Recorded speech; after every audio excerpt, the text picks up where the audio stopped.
Hi, and welcome to the College and Prep Feature Spotlight Series. As you know, at College and Prep, we really love working with families to support them as they go through the admissions process, which can be difficult to navigate at times. And we just love working with families to find that school that's the best fit where their child is going to be thriving. And we're really excited tonight to be speaking with Audette, who's the Director of Admissions and Financial Aid at Cardigan Mountain School, which is in Canaan, New Hampshire. How are you tonight? I'm fine. How are you? Good, thanks. Good. So we know that it's easy for families to get online and sort of get an overview of the school and learn more about you, but maybe some of them haven't had that chance before looking at this video. So I was hoping that we could start with just sort of the 30,000 feet. If you could introduce us to Cardigan Mountain and maybe what drew you there. Sure. Well, Cardigan Mountain School is a all-boys junior boarding school. For all intents and purposes, we're fully boarding. We have typically about 205 to 210 boarders, and then 20, 25 day students each year. As you said, we're in Canaan, New Hampshire, which is certainly a rural setting, but a beautiful one.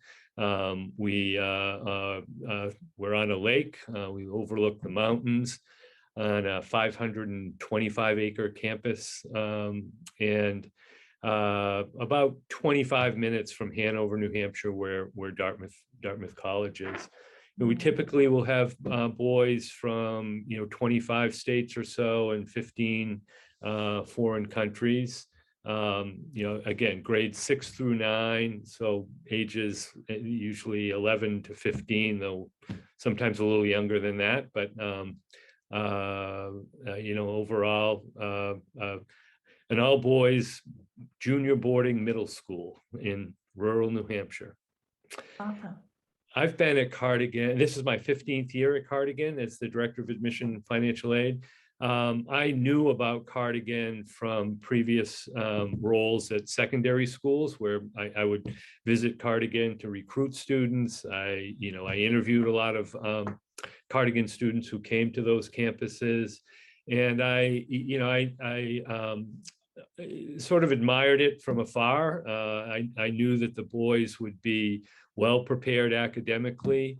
They were always very polite and respectful. They knew what it meant to be part of a boarding school community, and they wanted to continue that at the secondary school level. So actually, just prior to coming to Cardigan, I was working in a different role. I was in a development office prior to coming to Cardigan in a day school. And my wife and I, at the time, we have just one child, and he was 5 or 6 years old, and we decided, we knew what type of environment a boarding school was to raise a child, and when this opportunity came up, there was a new head coming in who I was familiar with and had known for a while, and so it seemed that the stars had aligned, and so here we are 15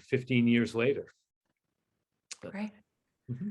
And it's a thing that a lot of parents don't think about when they're thinking about their children being on these campuses, is that there will be faculty families also on campus. Can you talk a little bit about what it's like for those faculty students, or rather what it's like for the students to have faculty and their families sort of so closely linked to their lives? Yeah, it's, we have, obviously we'll have boys who are coming from, families where they have siblings. Some are only children. So for those boys, I think whether he's an only child or one of a large or medium-sized family, seeing other families on campus or faculty families, particularly when they're younger, the faculty kids are younger kids. They interact with them. Obviously, our faculty by and large live in dorm apartments. They eat pretty much every meal with them. You know, and they, if on the faculty side, it's great because they can serve as sort of on-campus babysitters as well. So, you know, and my son actually benefited from having, you know, babysitters on campus. And then when he was at Cardigan, was a babysitter for other faculty families. So it's really, I think, the sense of community, really strong sense of community, and that the boys have, you know, in a family atmosphere. This is a partnership. It's not, you know, you're not sending your boy to Cardigan or sending him away to Cardigan. You're sharing him with us, and you know, we assume that, you know, you share similar core values, and so that's the way that partnership will work. But you know, it's for my son, it was great because he is an only child. He's almost 21 now, so I guess he's a young man now, but he's still an only child. So he, you know, he was able to grow up in this environment, interacting both with other faculty children, but also the, you know, the students who were older than him until he got here. But it's really that sense of community, I think, that is so important for both, you know, the kids and the faculty members. Right. And I think that really highlights what a nurturing environment Cardigan Mountain is, and that it's not, you know, you're not sending your students off to sort of Lord of the Flies. It's as you said, it's a community, you know, you see the toddlers going down the sidewalk on their big wheels, and they're really part of what's going on, which is really fun to see. Yeah. And also one of the interesting things is, you know, boys that come that have had pets, particularly dogs, they're, you know, they love that. We actually, on Thursdays, instead of sports, we have clubs, and one of the clubs is, you know, dog walking. And it's really interesting to see, you know, you'll have boys who have dogs at home and they miss them, but then you'll have other kids who have never had a pet, and they just jump right in, and it's just another opportunity that, you know, that you don't think of. Obviously, it's not a big deal, but it's just another nice opportunity for them while they're in this type of community. Right. And I think it's interesting too. So when we're talking about the ages of the boys on campus, 6th through 9th, we often think of middle school as being 6th through 8th. Can you talk a little bit about the importance of that 9th grade year and what that really brings and offers those students? Sure. You know, in the Junior Boarding School Association, one of the criteria is each school has to be committed to keeping the 9th grade. And I think, you know, as you look at, you know, at secondary school, there's a big difference between a freshman or 9th grader in high school and a senior. And particularly with boys who, you know, tend to mature a little bit more slowly, takes them a little bit longer than their female counterparts. But and I think that this allows them to, as they're growing and developing and hopefully maturing in all sorts of ways, to have that, you know, they're seniors in the 9th grade. They're the leaders. We focus a lot on leadership, and with all of our, you know, at all the grade levels, but particularly with, you know, the 8th and the 8th graders as they're moving on to 9th. And it, you know, there are obviously certain privileges that they can earn as 9th graders, but they're just, you know, they're better prepared in all regards, academically, the social emotional development, the physical development. Most of our kids go on as new 10th graders. Though some, if they're younger, might repeat the 9th grade. But just the, you know, we just see in boys that, you know, sort of extra year of middle school, if you will, is really beneficial. And I look back at my son's, and my son was, he was on the older end of his grade. He turned 12 soon after sixth grade started.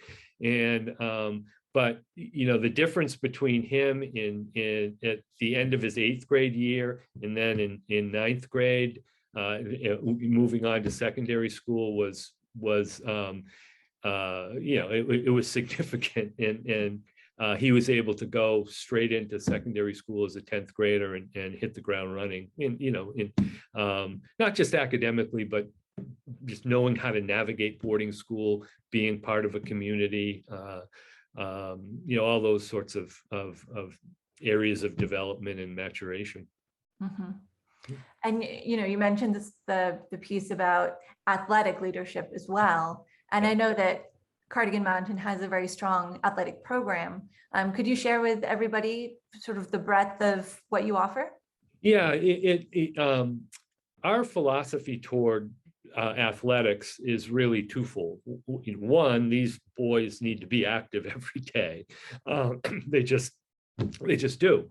And the second is that being part of a team or a group that's working toward a common goal is just really important. That's a skill that they're going to have, unless they're living in a bubble somewhere. That experience is just really important at whatever level. And I think one of the things, first of all, we have any boy that wants to play any sport. We have a level that's appropriate for them, from kids that are have played a sport since they were 5 years old, to the kids who come and say, wow, I've never played ice hockey. Can I do that? And yes, you can. And I think that's one of the things too, though, is that in athletics is a good example of this, is we meet boys where they are. We don't say, well, boy, you're a sixth grader or seventh grader. It's going to be really fun to coach you when you're in eighth or ninth grade and you've got more experience. The boys at whatever level want, they want to have fun, but they want to be taken seriously too. And I think that's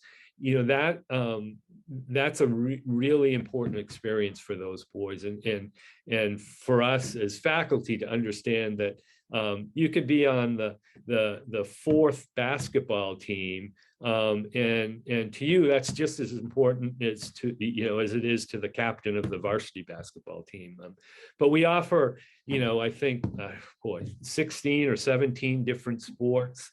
A lot of them are the sort of traditional team sports, but there are also individual sports. We have sailing and rock climbing.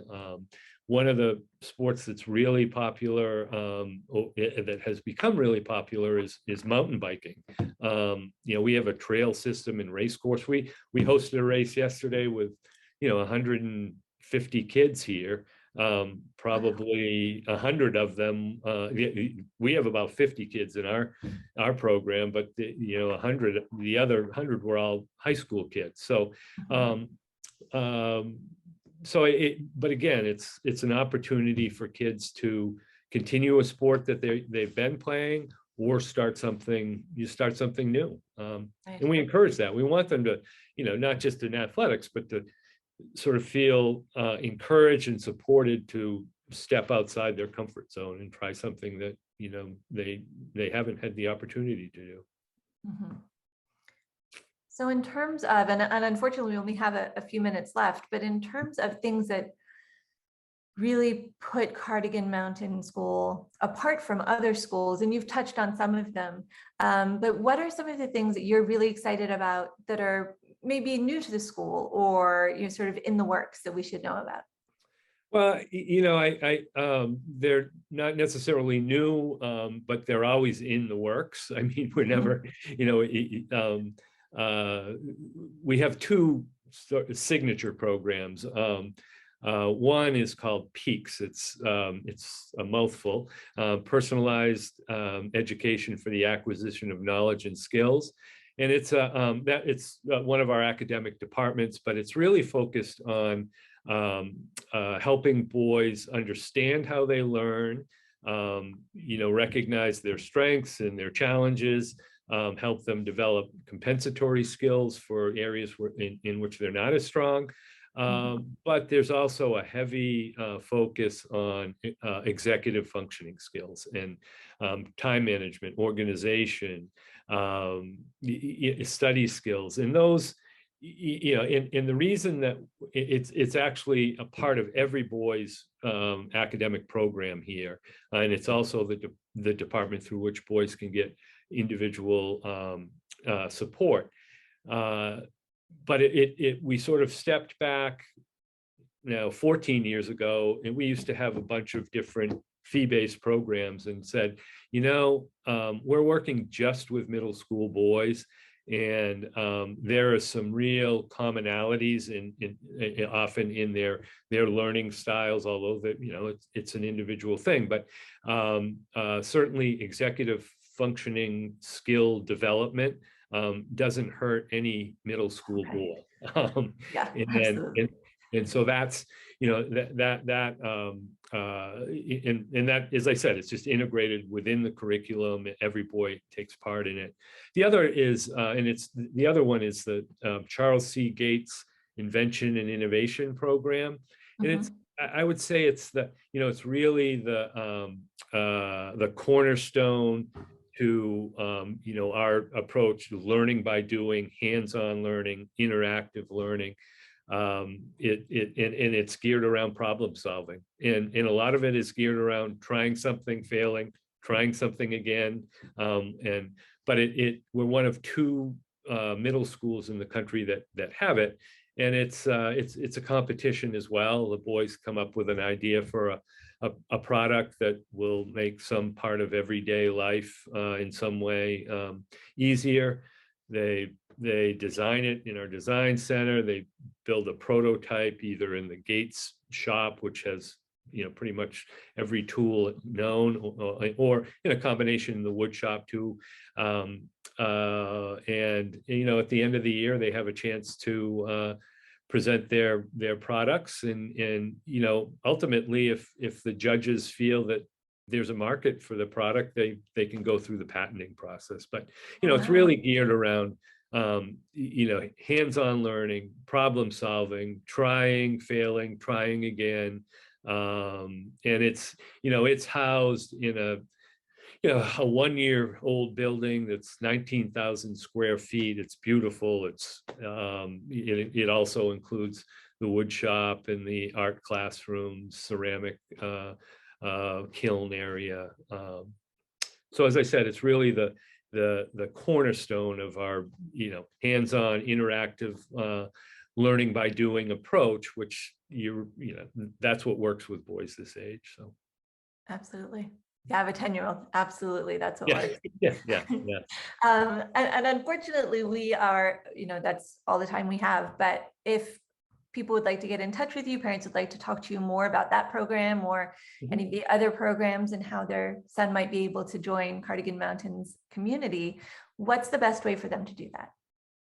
Well, they can go on the website and fill out an inquiry form. When they do fill out an inquiry form, they get a reply from either me or one of the other, and they can actually they can click on a link that will, and they can set up a Zoom call.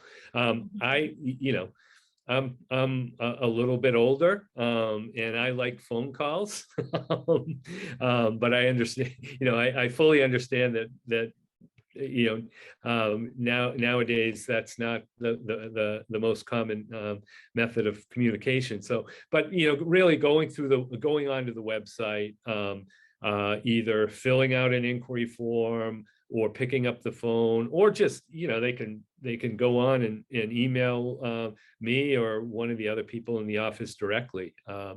When they do fill out, once they get into the system, though, then they'll be invited to, whether it's virtual Explore Cardigan days or receptions that we're having in their area of the country. But I guess primarily go on the website. Sounds good. Then you have a number of options. Perfect. Well, thank you so much. It was great to talk to you. Thank you. It was my pleasure, and have a good evening. Thank you, you too. All right. Bye. Bye.